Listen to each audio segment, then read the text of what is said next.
This is how for you to have a good skin through the diet. How to not aging faster. Number one is no carbs. It is because carbs are have AGEs, which basically advanced glycation ends product, which basically is really glycating. That what this means is glycating means it's is process where it bind the protein in your blood, which basically make you more aging, which basically glycation, advanced glycation ends product. That's number one, carbs. And you already know the foods that are high in carbs, like grains, fruits, something like that, right? Number two is no fructose. And you can find fructose specifically from fruits, especially, or alcohol or whatever it is, but mainly from the fruits. Because a lot of people say fruits are really healthy for us, whatever it is. But the thing is, our body is not required or optimal because too much of fructose can cause like contribute to fatty liver disease. You can watch my video about organic fruits aren't that healthy. You can see that video. And why no fructose is it is because fructose do more harm than glucose. As I say earlier, glucose are very glycating, which basically it bind the protein in your blood, which makes you aging, right?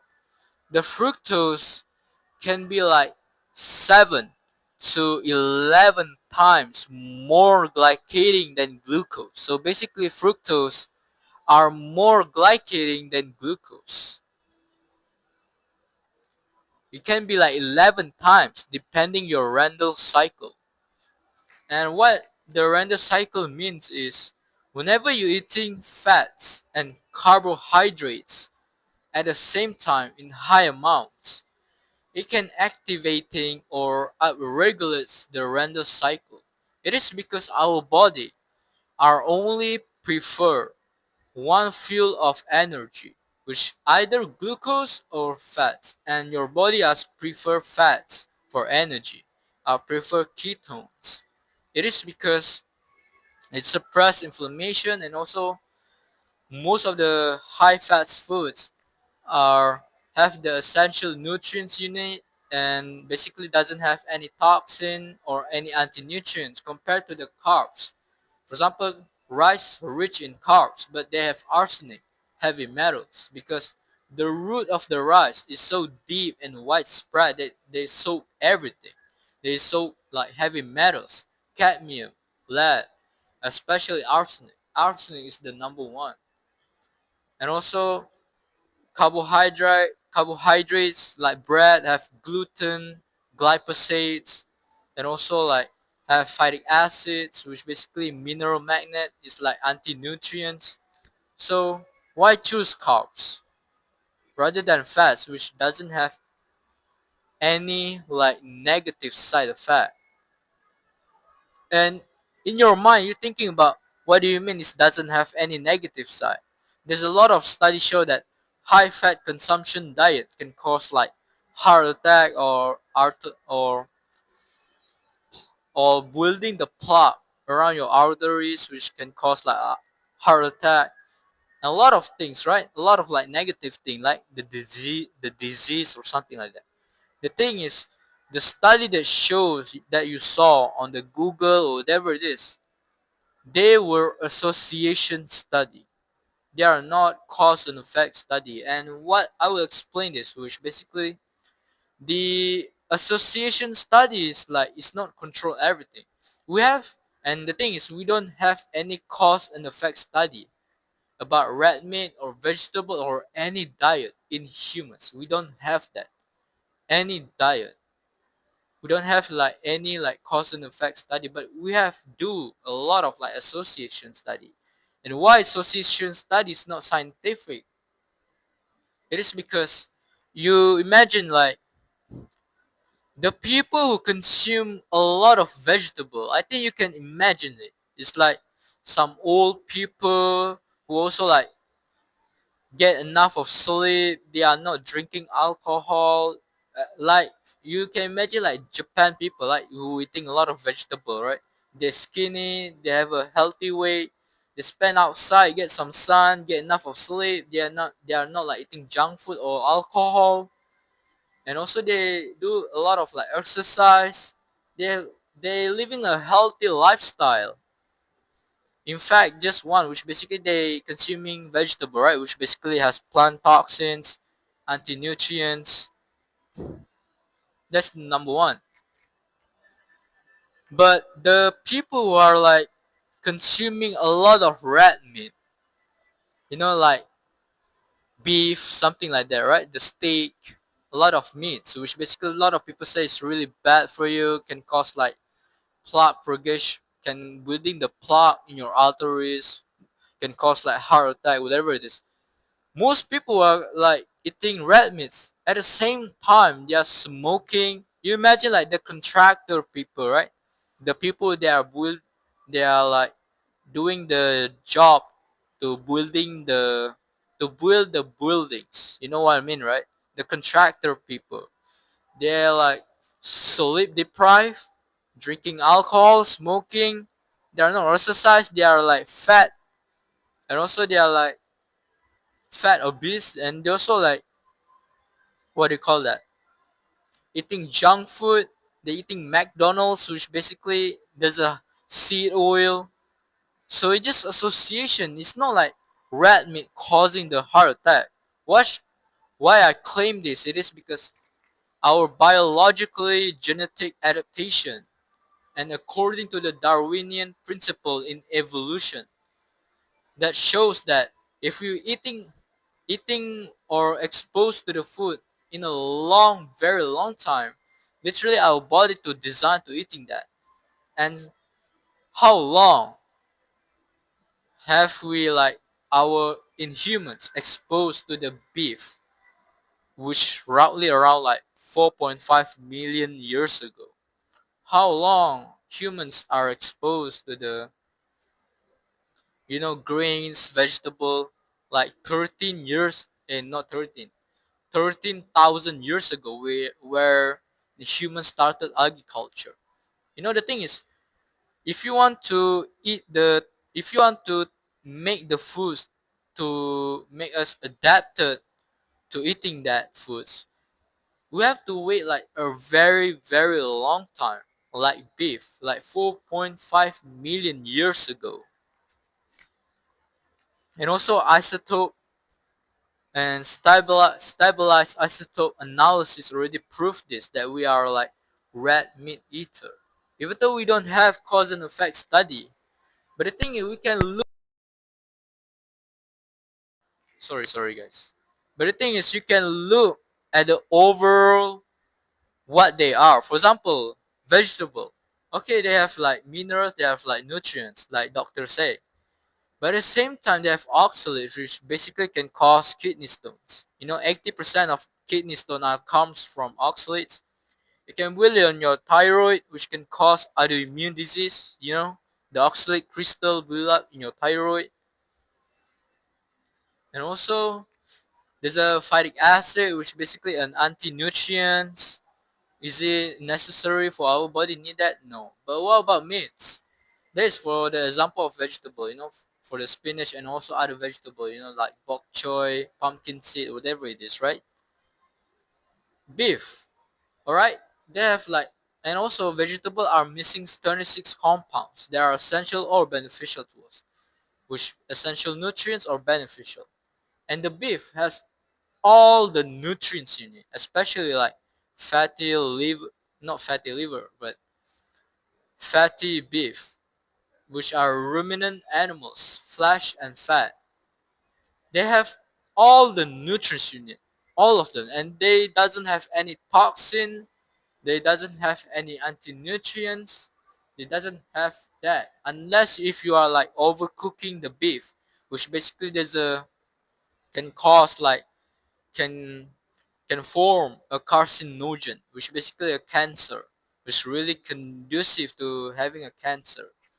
But if you are not like really really super overcooking your beef or whatever it is, you will get all the nutrients and there's no negative side effect.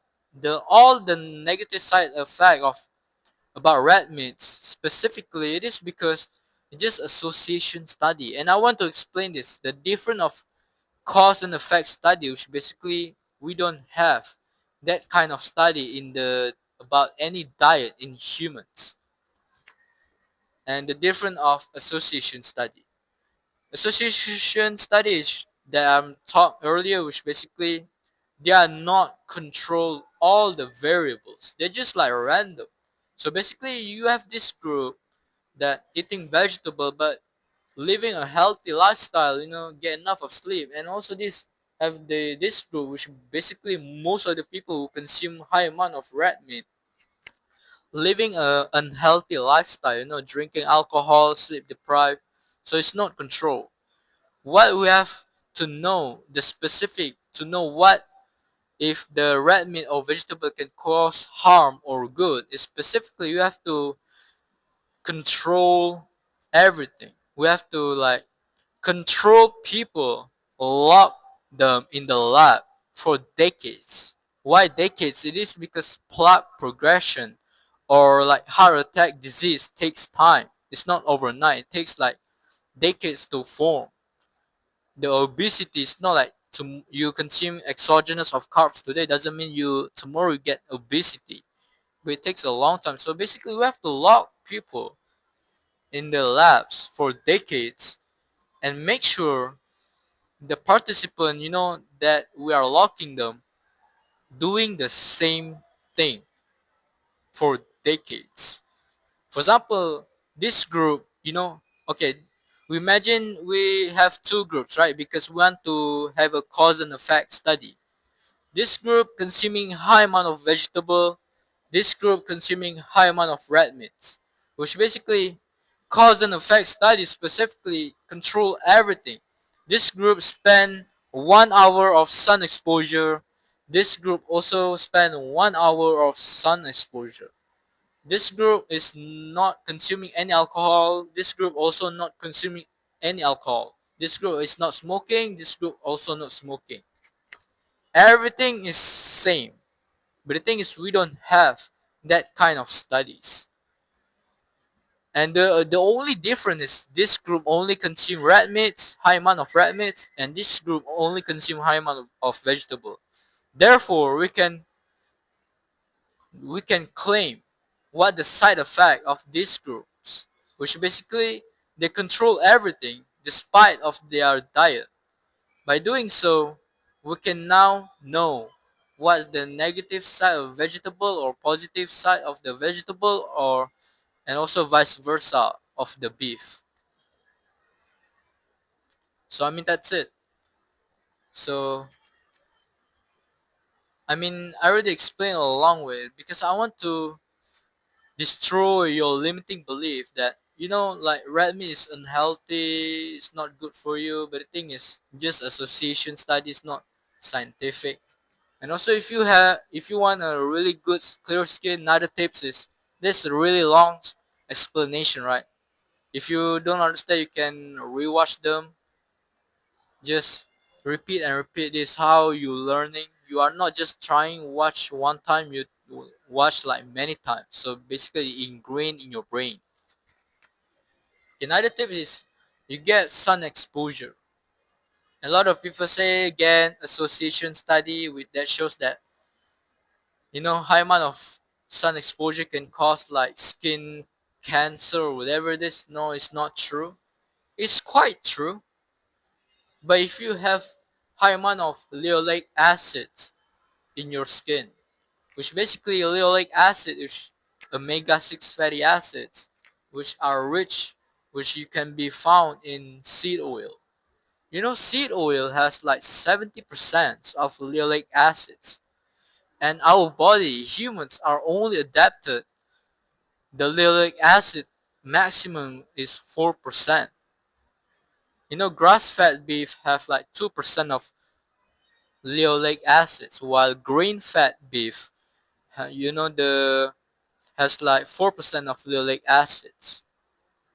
The gap between 4 to 770, which basically 70%, is so like high, which basically like a lot than we are adapted to, which can cause like the problem with high amount of linoleic acid is it is because it can integrate it into your cell membrane, and will in your tissue, which basically can oxidize by the sun. That's why you can easily getting sunburn if you're consuming high amount of seed oil, because seed oil are really high in linoleic acids.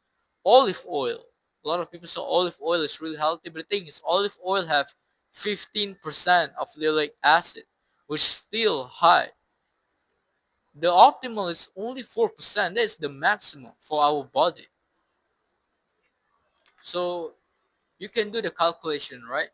The gaps between 4% to like seed oil, which like 70%, even like olive oil, 15%, still high. That's number one. So basically, if you have like low linoleic acid in your skin, that's mean you eating red meat, you eating ruminant animals, flesh and fat. You get all the nutrients you need. The linoleic acid in your tissue basically takes time. If you're consuming high amount of seed oil right now, and then you convert to cut out seed oil, you want to lower to consuming linoleic acids. Don't get me wrong, linoleic acid is essential, but not too much. We only like maximum is 4%. And basically, if you already like eating ruminant animals very long time or for few months, then you can get the sun exposure without worry, because you don't have any linoleic acids in your cell membrane exogenously. So, and why is I choose sun? It is because if the sun, the solar, the solar radiation spectrum of the sun, which basically what the sun generally they are, mostly are infrared, which basically 53% is infrared, which is basically red light, and 42% is visible light. Visible light is just like the lights that you can see the environment, whatever it is. Only 5% are ultraviolet, which are UV, which basically people are scared the most. Only, sorry. Only 5% like ultra ultraviolet, and mostly of the sun is red light. And why it's so important is regulates the collagen and also elastin in your skin. It's it just like makes you makes your skin, what do you call that? It's like a receptor in your skin, which basically it regulates the collagen and elastins. You can do your own research about this if you don't trust me. And also, sun also helping your sleep. Why it is because it helping lightening your environment, which basically helping cycling your dopamine, cycling your melatonin, which basically makes you sleep better, help your sleep. So this one, red light, and also great for the skin. Elastin, it regulates the collagen elastin in your skin, which basically sun mostly is red light, infrared. Only 5% that people really care about, which ultraviolet. And of course, because people might say, yeah, maybe the 5% is really harmful to us. The thing is, it's only harmful if you have high amount of linoleic acids in your skin, because it can easily oxidize by the sun. So that's why you should cut off like seed oil, olive oil, even like eggs. They are grain fat, which basically eggs that are like the eating grains, which are not pasteurized eggs, which also like high amount of linoleic acid. They can be like 15%, something like that, which still high. Ideally, you should like consuming pasteurized eggs or like grass-fed beef. Even grain-fed beef is still okay, because The maximum is like 4% for our body, you know, to deal with the linoleic acid in our skin. Bro, I talk too much, bro. Like, this is a long video. But I know this is really, really valuable. Because I'm not like talking shit. You can do your own research about this. You know, you Google about it. You you doing the research. Oh, all the red meat was association study. They are not cause and effect. You do all the research that I'm saying, and you get the educational. They are giving you for free. So a lot of like I'm yapping. So yeah, peace. If you want to optimally being healthy and you want to look good, you want to look attractive, this the key is literally your health. And this like including your diet too. Either it's like you're carrying your sleep, you're carrying to get the sun, you're carrying your environment, but the thing is including diet too can make you more attractive and optimally healthy. So link in the description below where I has a course, online course, all my knowledge about the optimal diet that can make you more attractive, look better, and also like have an optimal health. Link in the description below.